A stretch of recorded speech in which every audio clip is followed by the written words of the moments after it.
అందరికీ నమస్తే అండి. Welcome to my channel real talks with.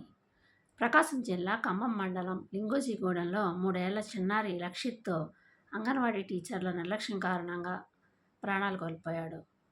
అంగన్వాడీలో ఆ బాబు 3 ఏళ్ల చిన్నారిని జాయిన్ చేయడం జరిగింది పేరెంట్స్. రోజులాగే పేరెంట్స్ తీసుకెళ్ళి స్కూల్లో వదిలేశారు. 11:30 ఆ టైంలో స్కూల్ అయిపోవడంతో పేరెంట్స్ రాకుండానే ఈ అంగన్వాడీ టీచర్లు ఆ బాలుడిని బయటికి వదిలేశారు.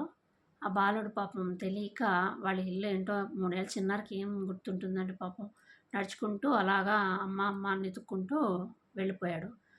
మంగళవారం ఉదయం 11:30కి తప్పిపోయిన బాలుడు గురువారం ఉదయం ఊరు నుంచి 3 కిలోమీటర్ల దూరంలో పంట పొలాల్లో విగతజీవిగా పడి ఉండడం కనిపించింది. అంటే 2 రోజులు ఆ బాలుడు అలా నడుచుకుంటూనే వెళ్ళిపోయాడు.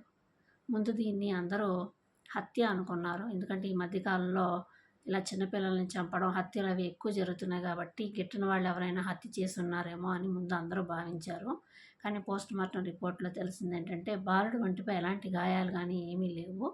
ఆ బాబు దాహానికి, ఆకలికి తట్టుకోలేక ప్రాణాలు కోల్పోయినట్టు ప్రాథమికంగా నిర్ధారణ అయింది.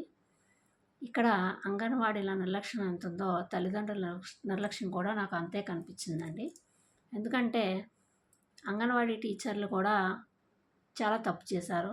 అంత చిన్న పిల్లల్ని మనం స్కూల్లో వదిలి రెస్పాన్సిబిలిటీగా మన పేరెంట్స్ వదిలినప్పుడు వాళ్ళు అంతే రెస్పాన్సిబిలిటీగా పిల్లల్ని చూసుకోవాలి. అలాగే స్కూల్ అయిపోయిన తర్వాత మళ్ళీ తిరిగి పేరెంట్స్ వచ్చే వరకు కూడా ఆ పిల్లల్ని కంటికి రెప్పలా చూసుకోవాలి.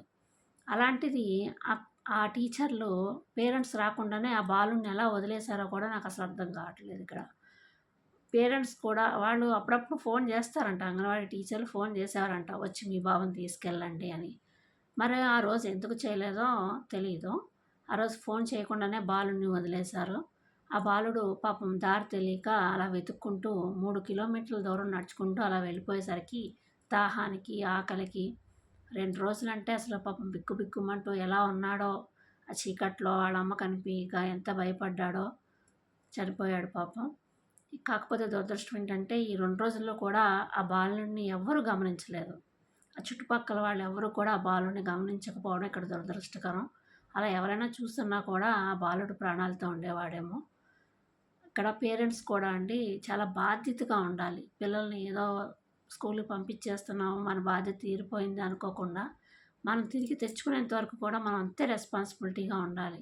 వాళ్ళు ఫోన్ చేసి చెప్పుకోవాలి, మేము వచ్చేంత వరకు బాబుని వదలొద్దు, మేము వచ్చే వరకు ఎవరికీ అప్పచెప్పొద్దు అని కొన్ని మనం చెప్పుకోవాలి వాళ్ళకి. స్కూల్‌కే కానివ్వండి, ఇలా అంగన్వాడీలకే కానివ్వండి, ఎవరికైనా సరే. అంటే స్కూల్ బస్సుల్లో వాటిలో వచ్చే వాళ్ళకైతే అంత అవసరం లేదు. కాకపోతే ఇలా మనం తీసుకెళ్ళి తెచ్చుకునే ప్రాసెస్ ఏదైతే ఉందో దీనిలో మాత్రం ఖచ్చితంగా వాళ్ళు ఆల్రెడీ వాళ్ళు రూల్స్ పాటించాలి. కానీ మన జాగ్రత్త కూడా మనం తీసుకోవాలి. వాళ్ళ మీద పూర్తిగా భారం, బాధ్యత వాళ్ళ మీద వదిలేయకూడదండి. మనం కూడా బాధ్యతగానే ఉండాలి. పిల్లల విషయంలో చాలా జాగ్రత్తగా ఉండాలి. అభంశుభం తెలియని 3 ఏళ్ల చిన్నారి నిర్లక్ష్యం కారణంగా ప్రాణాలు కోల్పోయాడు. ఆ తల్లికి తీరని శోకాన్ని మిగిల్చారు. దీని మీద సీఎం చంద్రబాబు నాయుడు కూడా తీవ్ర అసంతృప్తి వెల్లడించారని తెలిసింది. ఇలాంటివి సంఘటనలు జరగకుండా అంగన్వాడీల స్కూల్ విషయంలో మరికొన్ని స్ట్రిక్ట్ రూల్స్ అనేవి పాటించాలని ఆర్డర్స్ వేసినట్టు తెలుస్తోంది. ఇది ఇవాల్టి వీడియో. ఈ వీడియో కనుక మీకు నచ్చితే లైక్ చేయండి. ఇలాంటి మరిన్ని వీడియోల కోసం నా ఛానల్ని సబ్స్క్రైబ్ చేసుకోండి. మరో వీడియోతో మళ్ళీ కలుద్దాం. అంతవరకు సెలవు. నమస్తే.